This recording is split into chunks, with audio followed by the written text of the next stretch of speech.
How we doing, everyone? So I said I'd do a chat. I was supposed to be doing a blog for my black belt second dan grading syllabus requirements, but I said, look, I want to do a vlog, so why not?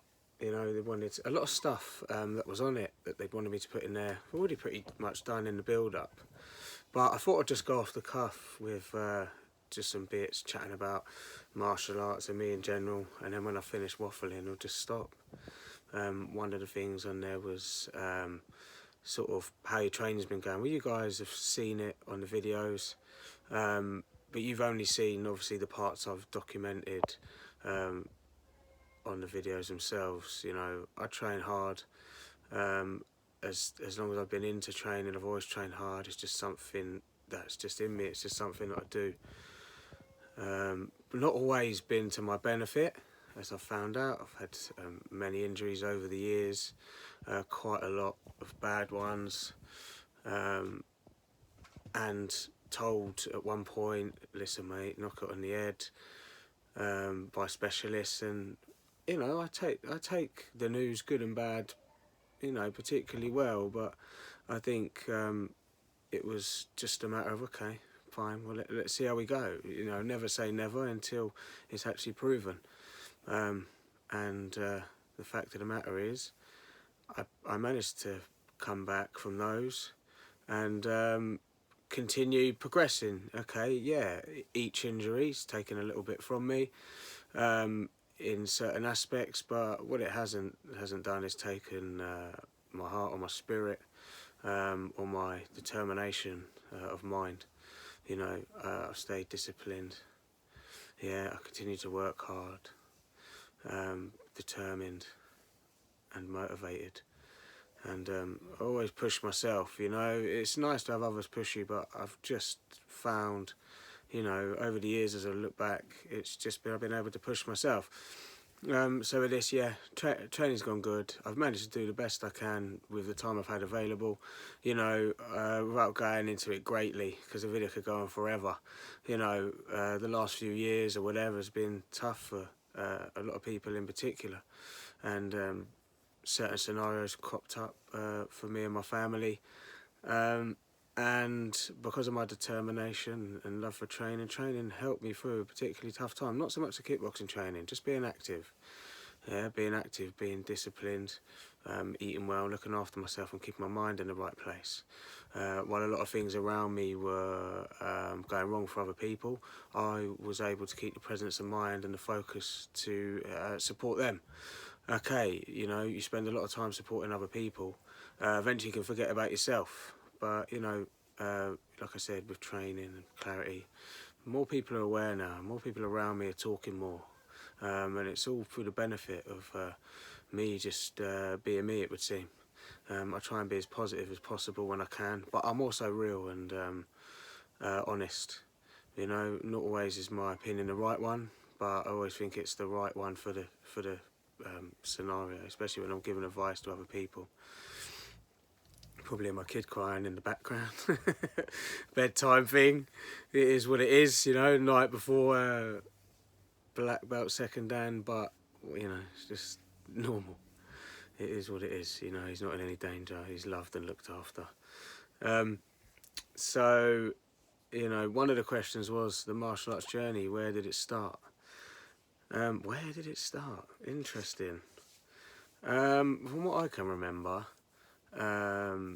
it certainly wasn't something I knew about as a kid. Didn't have a clue. Certainly different in the 80s to now. Mum and Dad obviously together at that time, so catching glimpses of certain things, be watching on TV or what, but it's more sort of as I was old I remember. But one thing I always remember was obviously my love for Batman, stemmed from Batman from the 80s. Martial arts journey, did it start here? Look at this little guy. Did it start there? Look at them fists. Natural, eh? Not so clever with the clobber. Was it there? I mentioned my love of Batman. Was it there? Look at that. Batwing. 1989 Batman. wish I still had that toy. Did it start there? Well, I do in particular remember seeing that film and seeing Michael Keaton doing probably about 3 moves, particularly a side kick, and I'm sure he did a spinning back kick on someone. Or, you know, was it Rocky? I remember seeing Rocky, being around my granddad, loved boxing, he boxed himself, and always had sort of trophies for his sporting accomplishments around the house. Pretty amazing. I remember my nan chucking a load of stuff out in black bags at one point, just so many trophies and stuff like that. It was unreal.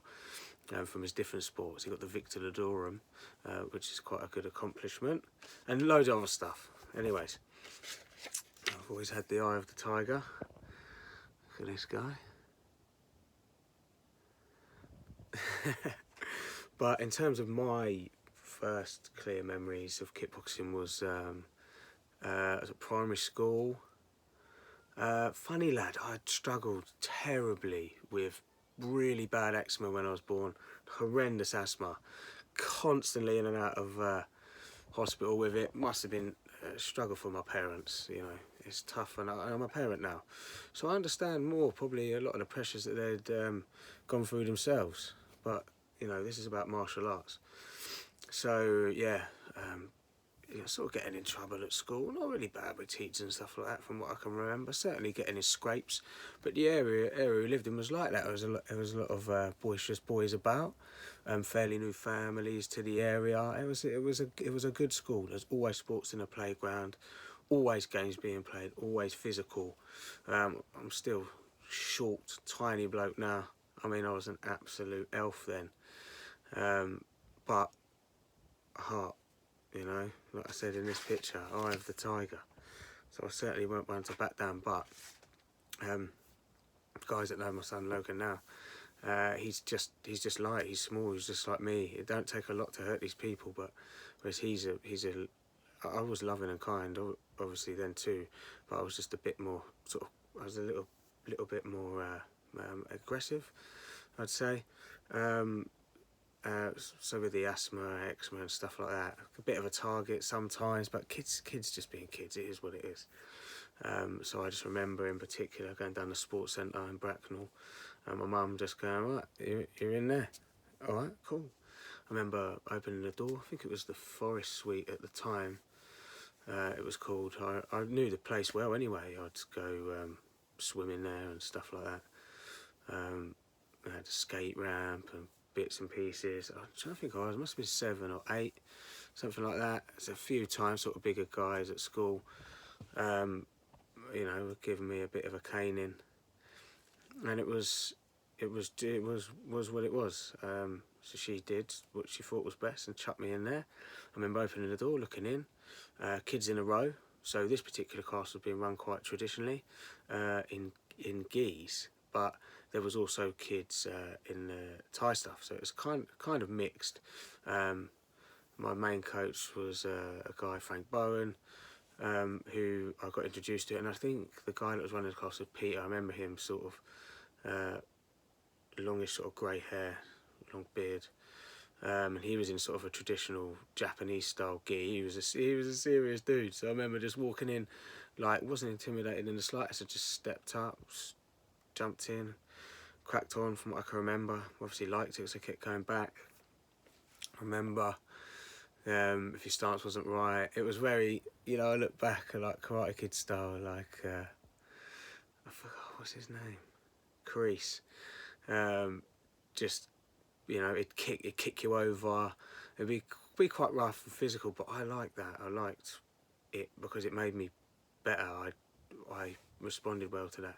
Sparred really quickly from going in there. There was a couple of lads in there, bigger, who were quite good, but I wasn't scared. I didn't have a clue what I was doing, but I picked it up quite quickly.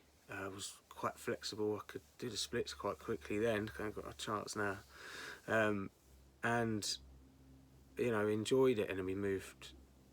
So after a year or so, we moved into a different hall, a mirrored hall, more adults and sort of children together, and I just would feed off the vibe without even realising. It's funny looking back, and it wasn't long before sort of You'd go forward for grading. It's very different to the way these guys did. You get invited to it being a huge hall, people everywhere, kids and adults alike. One massive event. It was quite spectacular. And I remember I'd never get overexcited or nervous or anything. I'd just go, yes, this is what I'm doing, you know. My old man would take me, because at that point it would be in Reading quite a lot. And then come back, and I got to a certain grade, I don't remember. It wasn't too long after this one in particular. I remember I used to stand and just like swinging quite a lot. And I was just young, and my coach, I don't know why I remember this, it's so stupid. He was like, right, you know, what other sports? No, right. He used to call me Rory. No idea. No idea. I wouldn't argue with him, trust me, not even now. I was like, yeah. He goes, you like football, right? I was like, yeah. He goes, move your feet like football. So I'm standing there in front of one of the guys, experienced lads, sort of my age, quality, Michael. He was brilliant. And his brothers were there, and his dad was one of the, he was a jiu-jitsu coach there. And he was like, yeah, move your feet like you're playing football. So I'm sparring, like, as normal, like doing step overs, like R9, Ronaldo. And he was like, no, not like you're actually playing football, boy, you know. But it was just one of those things. I just remember that bit in particular is quite funny, you know, just being quite literal. Yeah, I was always like that. And then, yeah, just developing around the adults. Sometimes I get to train with adults. So pad feed then become sort of one of the experienced kids. I'm not sure I said when I started. It must have been about 7 or 8. And quite quickly, over the next couple of years, I was sort of holding pads for adults, and it involved as much as I could, and stuff like that. I think they was doing twice a week as well in Bracknell, so I had the chance to do that, which was great. And it was more sort of Thai style then. The traditional style coach wasn't around as much, but it was more sort of, you'd sort of get sort of additional coaches along each week as well, sort of with the main guy Frank, and we'd do all sorts, everything, you know, self-defense, groundwork, but a lot of Thai style stuff, mix. It was Thai kick jitsu was their own style. And then I got entered into tournaments, which was great. I just was like, all right, I didn't have a clue. I was like, oh, it's just what you do. So I'd just go, and I remember in particular, my first fight, I lost on disqualification.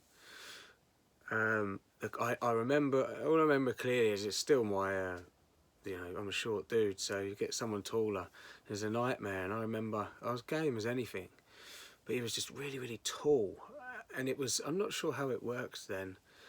Was it if you're on the same belt or same age or something like that? But this kid was like, I don't know. Yeah, he eclipsed me anyway, and was quite as nice. So I was good and quite rough, but I was being too rough. I was sort of shoving and grabbing, headlocking and swinging, and he'd just always be able to pick me off with like his long legs. Too much grabbing, shoving, and being a rough house wasn't like particularly by the ref. But you know, my coach was like, "You got heart," and I was like, "Okay." I don't have a clue what that meant. I just thought, of course I do. I wouldn't be alive without one. And I remember straight after that, in that particular hall, it was massive. That was on the mats.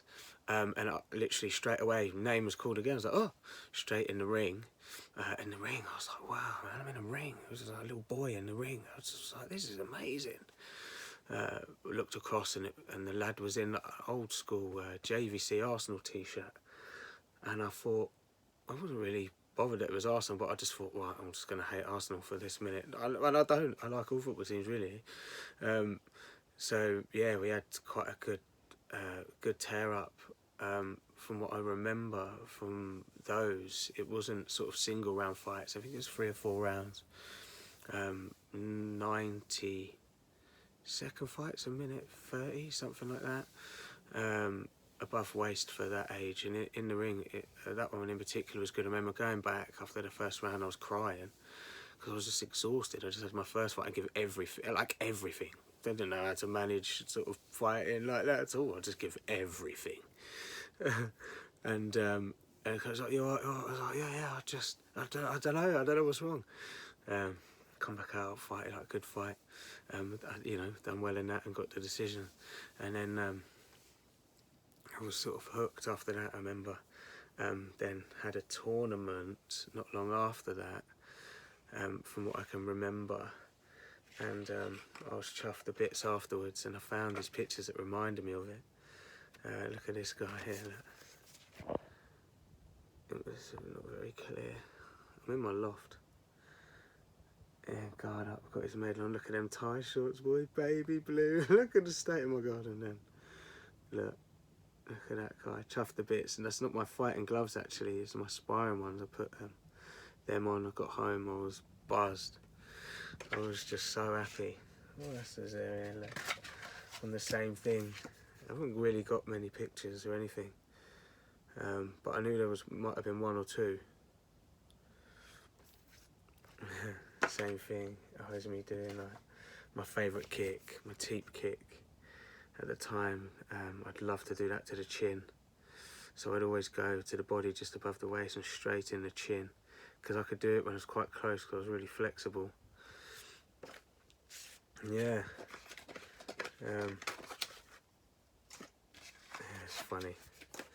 It's funny to look back and find pictures like that, which is good. Shame I haven't got many more. Oh, another one like guard up. Yeah, look at that hair. It's as bad as now. Yeah, in the loft. I'm Batman. I go in the loft.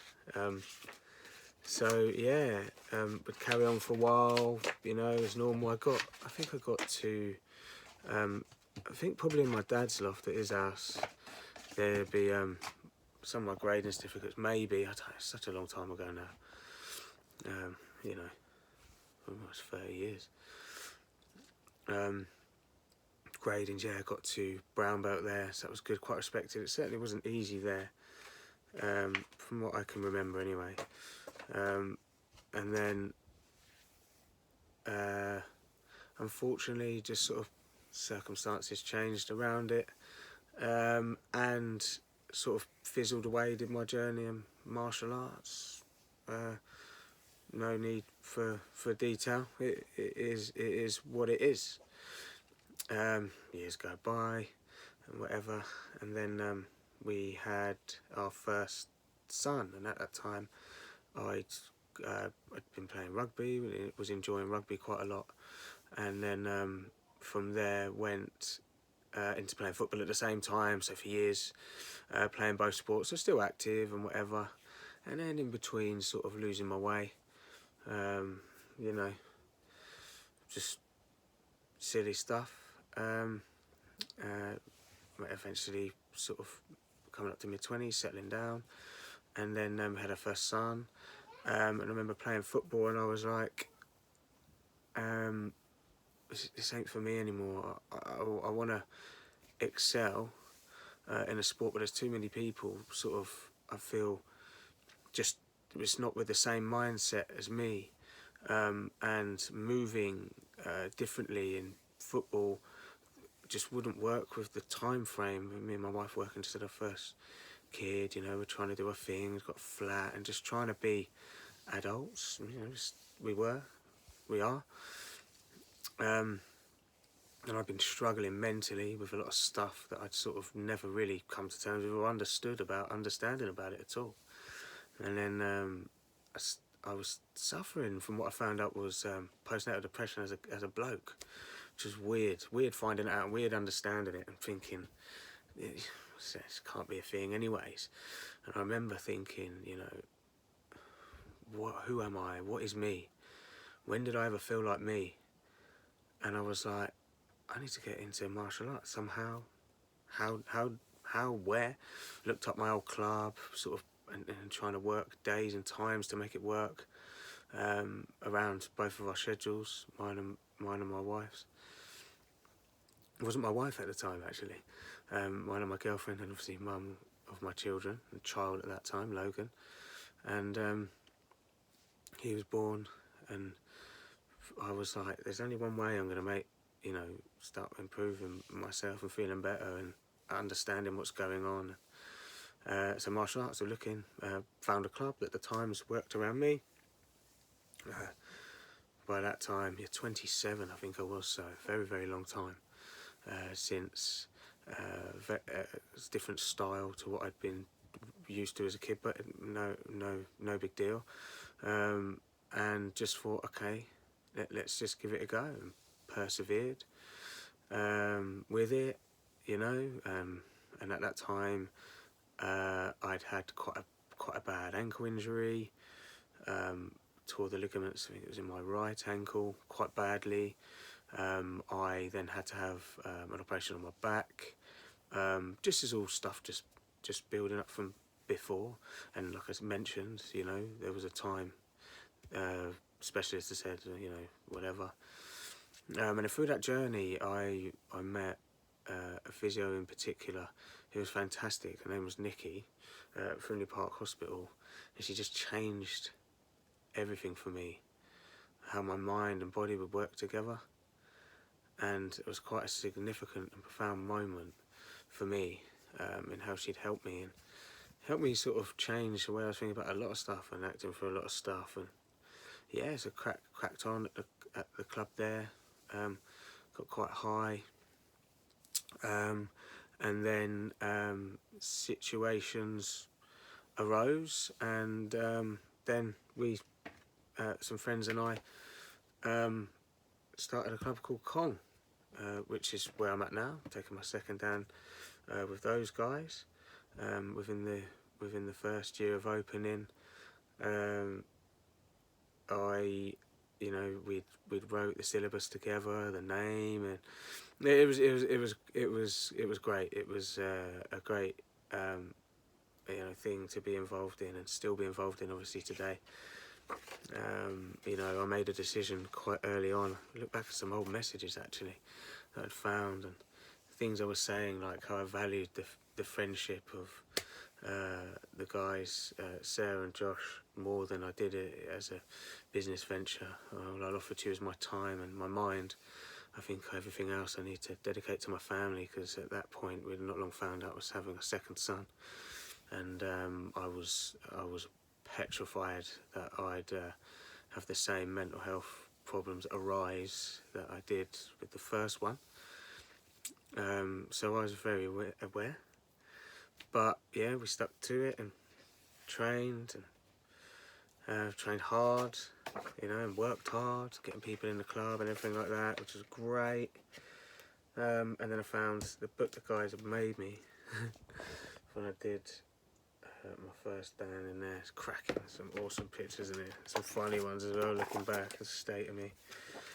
Like traditional style stuff. Yeah, it's got a bit more of that to do tomorrow. Where's another cracker? This, look at this one.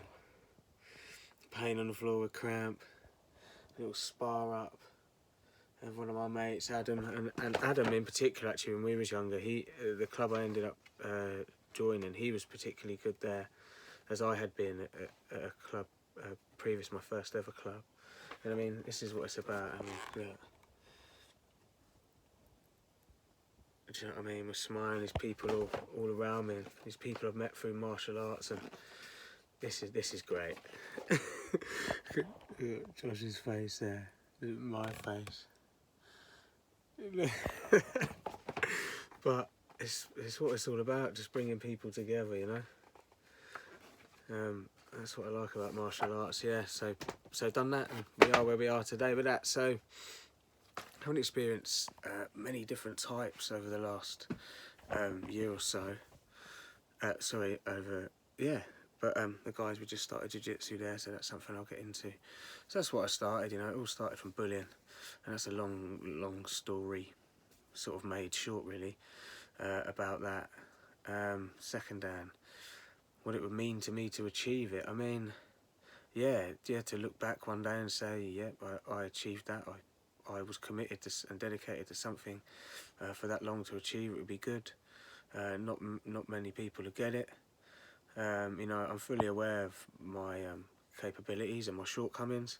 You know, at first when I got back into it, I was like, oh my God, I was so much better as a kid. And that used to bug me, but it was, listen, mate, you know, a lot's gone on since that. You got to restart again, mate. Get over it. You are where you are. You are what you are. Just keep cracking on what you got and doing your best. That's it. And you know, that's what it is. My second down is mine. I'll do my very best.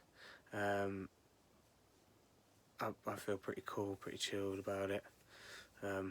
Last time I was reading through a diary. I was going to do some diary reading from my other one, but I just thought it would just take too much time. But through that one, you know, as I mentioned, sort of the struggles and stuff, there was documented a lot around that. There was a lot of sort of negative thoughts in my mind at that point, whereas this time round, you know, a lot's gone on in the world even since then, that short time, 2019. I'm just pretty cool about it. It is what it is. You know, it doesn't make me a different person, doesn't make me a better person. It just means I'm someone that has worked hard to achieve this thing in particular. My thing is helping others. That's what I love from it. And if me being on the spot, considering I'm on there with 2 other people, which is quite amazing.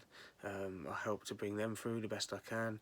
And in that, I get out of it what I enjoy in life, helping others and helping others achieve great things. And you know, watching a lot of Marvel stuff. I love superheroes, obviously you can tell I love Batman, but I love the Marvel stuff as well. Me and my son were watching a series called Loki, and in there they met Lokis from other worlds. Don't switch off, it will make sense. And each Loki had learnt that they each had a glorious purpose. And I remember sitting there and looking at him, I was going, yeah son, glorious purpose. You know, my glorious purpose is to help others be the best they can be. You know, that's what I'm about. Helping others improve, and using positivity to build greatness in people and in communities. And you know, that's what it's all about for me. The second down, seeing it as an opportunity for people to see how hard you can work. Certainly with the videos with children, you know, you can. There's only 2 choices. You either do or you don't. If anything's in between, you're always trying to convince yourself for don't. You know, don't trick yourself. Be honest with yourself. You know, if you want to achieve something, you can do it. You know, you can do it if you really want to. Yeah, and that's the thing. You have to really want to do it. You know, there's so much more I could talk about, so much more I could go on about, and I've nearly hit half an hour already. It's going to be quite a long video. It probably won't all upload. So I just want to say to everyone, thanks for the support. I appreciate all the kind messages. I appreciate all the effort. My family, you know, Lauren and the kids, you know, the kids have had to put in some effort. They've had to like tag along with me while I've been training. Lauren's had to put up with me, you know, and at the minute I'm up in the loft trying to find some pictures to make an entertaining vid. Don't want it to go on for too much longer, but I just want to say, listen, people, in life, look at it as a plate, yeah? Everyone loves a bit of dinner, but when there's too much on the plate, no one can eat it all, and they sit back, oh, I thought I'm done. Yeah, don't pile your plate up too much. You won't enjoy your dinner, yeah? And you want to enjoy it.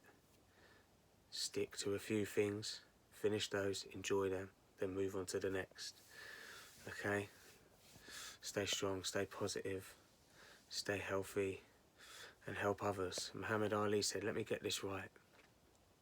Service to others is our rent for our room here on earth. And that's absolutely true, yeah? Our purpose is to help others and make others better. That's what it's all about.